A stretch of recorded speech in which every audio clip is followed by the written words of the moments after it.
হিয়া শ্রাবণদের flat থেকে বেরিয়ে তার মায়ের সাথে নিজেদের ফ্ল্যাটে চলে আসে। মাহিমা বেগম রুমে চলে যান আর হিয়া নিজের রুমে গিয়ে তার বান্ধবী নেহাকে কল দেয়।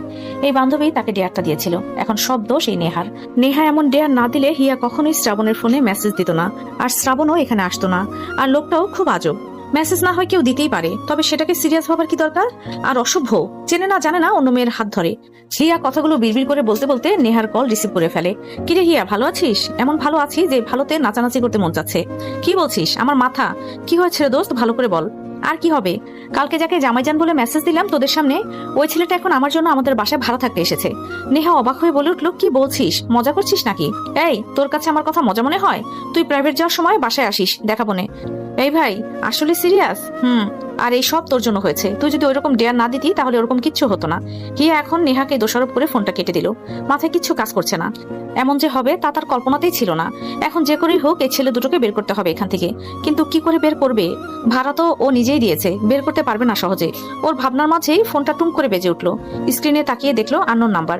হিয়া বিরক্তি প্রকাশ করে ফোনটা রিসিভ করলো। হ্যালো বোজান, কি করছো? উফ, আপনি কি শুরু করলেন বলুন তো? আমার এসব পছন্দ নয়। পছন্দ নয়, পছন্দ হয়ে যাবে। ফোন রাখুন বলছি। রাখবো না। এখন রাখবো না বললে তো হবে না। তোমার জন্য সব কাজ ফেলে চলে এসেছি। এখন এই কথা আমি মানবো না। না মানলে আমার কি? আর নাম্বার কই পেলেন? শ্রাবণ ঠোঁট কামড়ে হেসে বলল, বইয়ের নাম্বার কি স্বামীর কাছে অজানা থাকে নাকি? হিয়া দাঁত চেপে বলল, রাখলাম। হিয়া কল কেটে দিতেই শ্রাবণ আবার কল দেয়। হিয়া রিসিভ করে না, ফোন সুইচ অফ করে রেখে দেয়। শ্রাবণ বাঁকা হেসে ফোনটা বিছানায় রাখে। এরপর ব্যাগ থেকে ল্যাপটপ বের করে বিছানায় বসে পড়ে।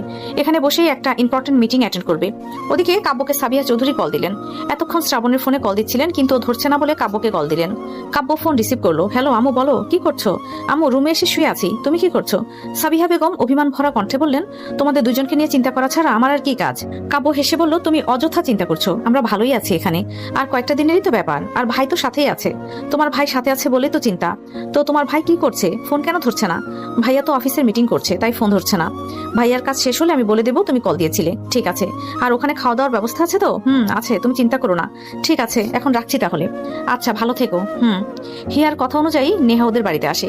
এর কারণ বলতে ওই ছেলেকে দেখতেই এসেছে। হিয়া রেডি হচ্ছিল। নেহা বাসার নিচে দাঁড়িয়ে অনবরত কল দিয়েই চলেছে, কিন্তু তার ফোন তো সে বন্ধ করে রেখেছে। নেহা শেষমেশ উপরে উঠে এলো। মাহিমা বেগমকে হিয়ার কথা জিজ্ঞাসা করতেই তিনি বললেন হিয়ার রুমেই আছে, আর হিয়ার রুমে যেতে বললেন। নেহা হিয়ার রুমে ঢুকতে ঢুকতে বলে উঠলো, এই, তোকে কতবার কল দিচ্ছি, ধরছিলি না কেন? হিয়া পেছন ফিরে বলল, আরে তুই এসেছিস আর ফোনটা বন্ধ করে রেখেছি রে। কেন? আর ওই লোকটা বারবার কল দেয়, তাই বিরক্ত হয়ে ফোনটা বন্ধ করে রেখেছি। নেহা বিছানায় বসে বলল, ফোন বন্ধ করে রাখতে হবে কেন? এর আগে বল ছেলেটা দেখতে কেমন রে, ওপরে গিয়ে দেখে আয়। তুই সাথে চল না একটু। হিয়া ঝাড়ি মেরে বলল, এই তুই যাবি? তুই সাথে চল না। আমি একা গিয়ে কি করব? তুই সাথে গেলে ভালো হবে। আমি যেতে পারবো না, আর আমার হয়ে গেছে, চল, না হলে প্রাইভেটে দেরি হবে। নেহা জেদ ধরে বিছানায় বসে থাকে। আজ ছেলেটাকে দেখেই যাবে। হিয়া ব্যাগ আর ফোনটা হাতে নিয়ে রুম থেকে বের হবে, ঠিক তখনই নেহাকে বলল, কি রে আয়। না আমি যাবো না। তোর আবার কি হলো? এদিকে আয় বলছি। হিয়া এগিয়ে এসে নেহার সামনে দাঁড়ালো। নেহা বলল, চল না একটু দেখে আসি গিয়ে ছেলেটাকে। আমি যেতে পারবো না, তুই গিয়ে দেখে আয়।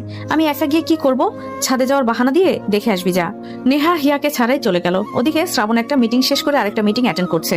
কাব্য ড্রয়িং রুমে সোফায় শুয়ে শুয়ে টিভি দেখছে। খুব একটা ভলিউম দেয়নি, কারণ শ্রাবণের কানে টিভির সাউন্ড গেলে বকবে। নেহা তিনতলায় এসে দাঁড়িয়ে আছে। মেইন দরজা বন্ধ রয়েছে। এখন ছেলেটাকে দেখবে কি করে? নেহা মিনিট দুই ভাবাভাবির পরে আল্লাহ আল্লাহ করে দরজা নক করে। কাব্য বিরক্তি প্রকাশ করে বসে থাকে। আবার নক করলে কাব্য উঠে দাঁড়ায়। দরজা খুলে নেহাকে দেখে বলে ওঠে, কি চাই? নেহা কাব্যর পা থেকে মাথা পর্যন্ত দেখতে থাকে। এটাই কি তাহলে ওই ছেলে শ্রাবণ? নেহা আমতামতা করে বলল, আপনারা শুনলাম নতুন এসেছেন। এতে কোনো সমস্যা? না না, সমস্যা হবে কেন? আসলে আপনাদের সাথে পরিচিত হতে এলাম। কাব্য গম্ভীর গলায় বলল, পরিচিত হয়ে কি করবেন? নেহা ঘাবড়ে যায়। মনে মনে বলে ওঠে, এত প্রশ্ন করতে হবে কেন? মানুষ তো পরিচিত হতেই পারে, স্বাভাবিক। কাব্য নেহার দিকে তীক্ষ্ণ দৃষ্টি নিক্ষেপ করে বলে উঠল, এই, আপনার উদ্দেশ্য কি বলুন তো? কি উদ্দেশ্য থাকবে? তাহলে এসেছেন কেন?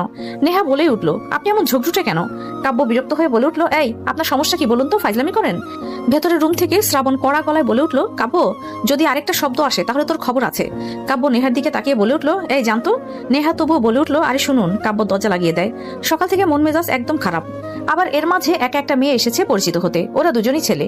ওদের সাথে পরিচিত হতে এসে যদি ফাঁসিয়ে দেয়, তখন এর থেকে ওইসব মেয়ে থেকে দূরে থাকাই ভালো। শ্রাবণ উঠে রুমের দরজা লক করে আবারও বিছানায় বসলো। নেহা হতভম্ব হয়ে নিচে নামলো। হিয়া দাঁড়িয়ে ছিল নিচেই। নেহার চোখ মুখ দেখে বোঝা যাচ্ছে চান্স পায়নি। হিয়া বলল, কিরে, তোর মুখটা এমন লাগছে কেন রে? নেহা হিয়ার হাত ধরে রাস্তায় বেরিয়ে বলল, ভাইরে কি বলবো, উপরে গিয়েছিলাম, সেখানে একটা ছেলে, নাম মনে হয় কাব্য। ছেলেটা আমাকে দেখেই বলে, কি চাই?